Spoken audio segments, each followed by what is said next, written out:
Hello everyone, आज मैं लेकर आई हूँ जितिया व्रत के सरगी में खाई जाने वाली रेसिपी। यानी सुबह में जो भोजन ग्रहण करके हम व्रत स्टार्ट करते हैं उसके बारे में बताने वाली हूँ। वैसे तो हर किसी के घर का नियम अलग अलग होता है और अपने घर के नियम और विधि के अनुसार ही भोजन ग्रहण करना चाहिए, यानी वही नियम को अपनाना चाहिए। तो चलिए देख लेते हैं कि जितिया व्रत के सरगी में क्या क्या खाया जाता है। वीडियो पसंद आए तो लाइक कीजिए, साथ ही चैनल को सब्सक्राइब करके बेल आइकन को जरूर प्रेस कीजिए लेटेस्ट अपडेट के लिए। तो सबसे पहले हम पुआ बनाकर तैयार करेंगे। तो इसमें 1 कटोरी गेहूं का आटा ले रही हूं मैं और इसमें डालना आधी कटोरी गुड़। तो यहाँ पे पाउडर वाला गुड़ मैं डाल रही हूँ, आपके पास जो गुड़ हो वो डालिए या फिर चीनी से भी आप इसे बना सकते हैं।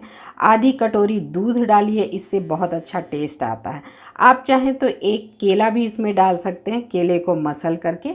अब इसे मिक्स कर लेंगे और थोड़ा थोड़ा पानी डाल करके हमें गाढ़ा सा बैटर बना करके तैयार करना है। तो थोड़ा थोड़ा पानी डालते जाइए और मिक्स करते जाइए ताकि इसमें लम्स ना पड़े। तो 5 तरह का मीठा बनाकर हम तैयार करेंगे और इसे ओठगन कहते हैं। मतलब बना करके इसे तैयार कर लिया जाता है और ये अपने संतान के लिए बनाया जाता है। घर में जितने बच्चे होते हैं उनके नाम से बनाया जाता है और इसी मीठा को खा करके व्रत की शुरुआत की जाती है। तो चलिए अब इलायची पाउडर डाल देते हैं और थोड़ा किशमिश।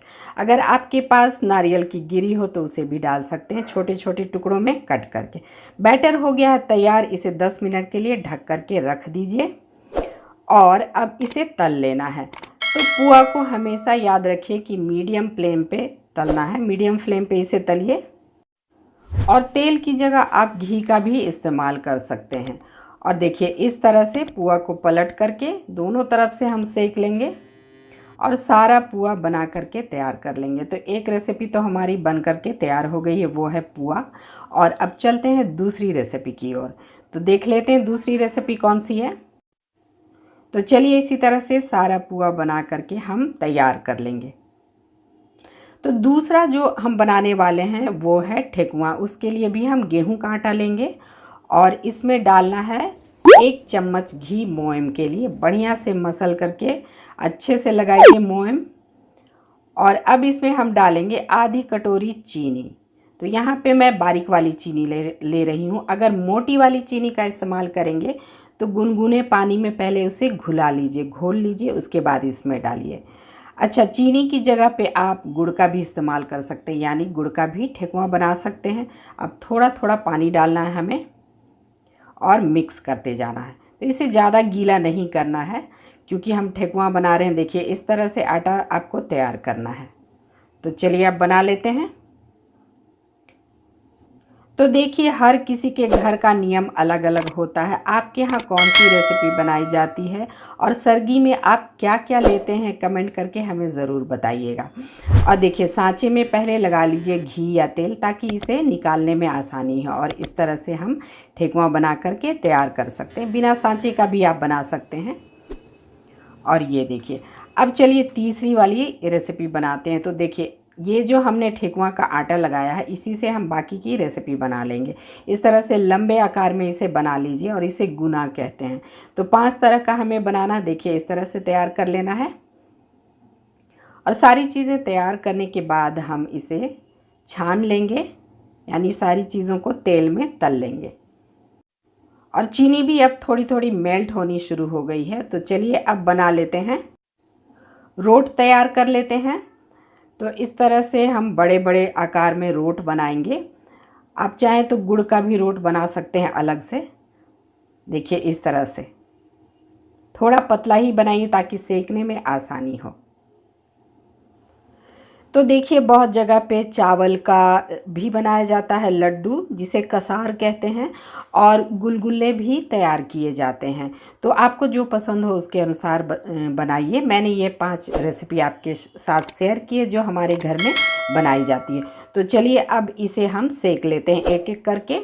पहले ठेकुआ को मैंने डाला है तलने के लिए, उसके बाद बाकी चीज़ें भी हम तल करके तैयार कर लेंगे। तो ये जो ओठगन है ना, वो रात में ही बनाकर तैयार कर लिया जाता है या एकदम सुबह में उठ करके इसे तैयार किया जाता है और फिर पूजा की जाती है और व्रत स्टार्ट किया जाता है। तो ये सारी चीज़ें मैं आपके साथ शेयर कर रही हूँ। आपके यहाँ क्या क्या बनाया जाता है कमेंट में हमें ज़रूर बताइएगा, या आपके घर का क्या नियम है ये भी हमें ज़रूर बताइएगा। तो चलिए अब रोट भी बना करके तैयार कर लेते हैं। और यहाँ देखिए अब फटाफट से हम तैयार कर लेते हैं पूरियाँ। तो पूरियों का आटा लगा लीजिए और बेल करके इसे इस तरह से तैयार कर लीजिए। तो हमने 5 रेसिपी आपके साथ शेयर की हैं, जिसमें है पुआ, ठेकुआ, गुना, रोट और पूरियाँ बना ली हैं अब। और जो पूरियाँ बनाई जाती है ना, वो सादी ही बनाई जाती है, यानी इसमें कुछ भी मिक्स नहीं किया जाता, नमक वगैरह। देखिए इस तरह से बनाया जाता है। चलिए तो सारी रेसिपी हमारी बन करके हो गई है तैयार। और अब यहाँ देखिए सरगी की थाली यानी ओठगन वाली जो थाली है वो बनकर हो गई है तैयार। तो आपके यहाँ या इसे क्या कहा जाता है, ओठगन कहा जाता है या कुछ और कहा जाता है, हमें बताइएगा। देखिए हमने बना लिया है पुआ, ठेकुआ, गुना, रोट और ये पूड़ियाँ। ठीक है, तो ये तो है नियम और विधि जो कि जितिया व्रत के पहले हमें करनी होती है। तो सारी चीज़ें हमने तेल या घी में ही तैयार करनी होती है। तो क्या होता है कि बहुत ज़्यादा ऑयली खाना सुबह सुबह में खाया नहीं जाता, मतलब ये खा करके व्रत स्टार्ट करना भी अच्छा नहीं है, बाद में बहुत प्यास लगने लगता है। तो आप बस नियम करने के लिए थोड़ा सा ही लें इसे। और आपको भरपूर मात्रा में पानी पीना है, यानी सुबह सुबह आप बहुत सारा पानी पी लीजिए। चाय पी लीजिए अगर आप चाय लेते हैं, ताकि ये सारा दिन आपको डिहाइड्रेट रखे और प्यास ना लगे। मतलब ऑयली चीज़ें आपको कम ही लेना है, थोड़ा सा लीजिए बस नियम करने के लिए। और चलिए मैं बताती हूँ कि बाकी जगहों पर और क्या क्या नियम अपनाए जाते हैं। तो देखिए सरगी की थाली में बहुत जगह चूड़ा और दही खा कर के भी स्टार्ट किया जाता है, मतलब चूड़ा से भूख नहीं लगता और प्यास भी नहीं लगती।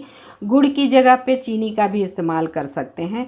तो आप बताइएगा कि आपके यहाँ क्या नियम है, क्या आपके यहाँ चूड़ा दही खा कर के शुरू किया जाता है या फिर पुआ और जो हमने तैयार किया था वो सब किया जाता है, या क्या किया जाता है, ये हमें कमेंट करके ज़रूर बताइएगा। और यहाँ देखिए मैंने कुछ फल लिए हैं, तो पॉसिबल हो तो सुबह में फल भी ज़रूर लीजिए। वैसे फल लीजिए जो आपको डिहाइड्रेट रखती है, जैसे खीरा वगैरह। तो देख लीजिएगा आपके यहाँ खीरा खाया जाता है कि नहीं सरगी में। वैसे केला और सेब हमेशा के लिए अच्छा होता है, तो आप उसे ज़रूर लीजिए सुबह में। यानी फ्रूट्स आप सुबह में थोड़ा ले सकती हैं, पानी पीजिए। और अगर आप चाय पीती हैं तो चाय पी सकते हैं।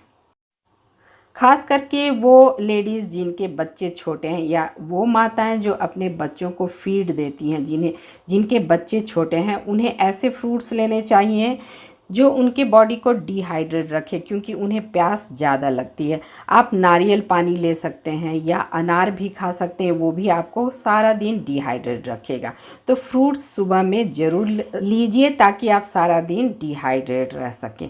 इसके साथ एक काम और कर सकती हैं, देखिए ये है ग्लूकोन डी।